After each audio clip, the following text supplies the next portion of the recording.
Merci, Président. Et dignitaires à l'Orient, vous tous, mes très chers collègues, mon intervention, c'est un constat. Sur le projet de loi portant reddition des comptes, le constat général est que les postes budgétaires relatifs aux institutions politiques ont connu des dépassements monstrueux. Pendant que les dépenses peu pauvres ou celles ayant trait aux investissements de développement ont été exécutées en deçà des prévisions budgétaires dûment votées par les parlements.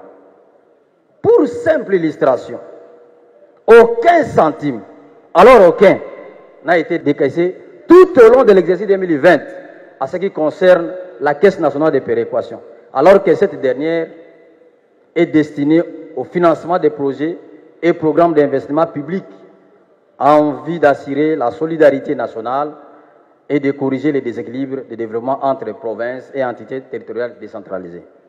Reddition des comptes, tome 1, volume 8, page 68.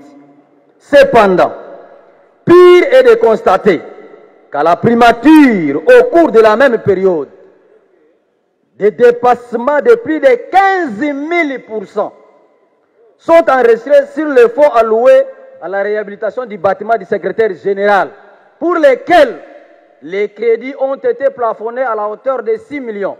Suivez bien les termes, 6 millions 684 497 000 francs congolais. Alors que, mais nous avons constaté avec stupéfaction un paiement de l'ordre de 1 milliard 030 millions 889 670 francs congolais en procédure d'urgence sans respecter la chaîne de dépenses.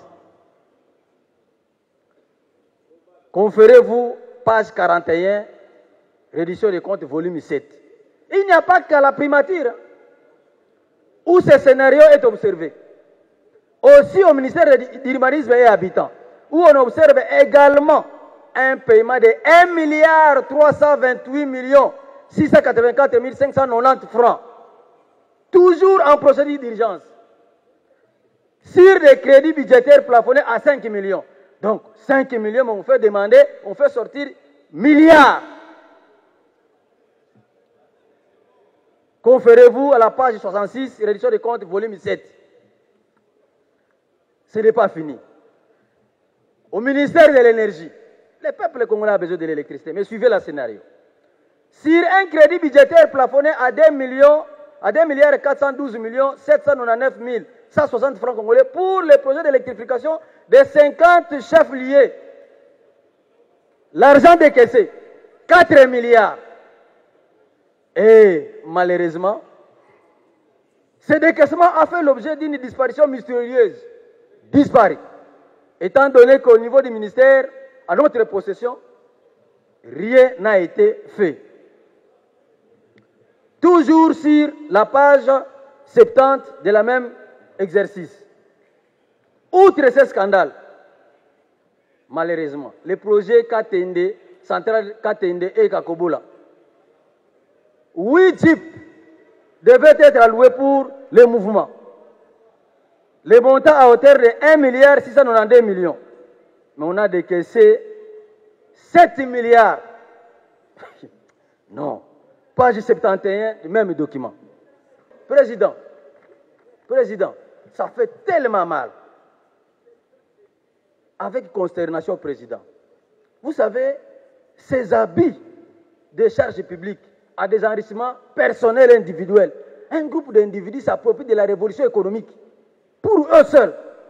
Et comme vous le savez, de toute évidence, le dépassement budgétaire, selon la loi relative aux finances publiques, est une faute de gestion. Est une faute de gestion.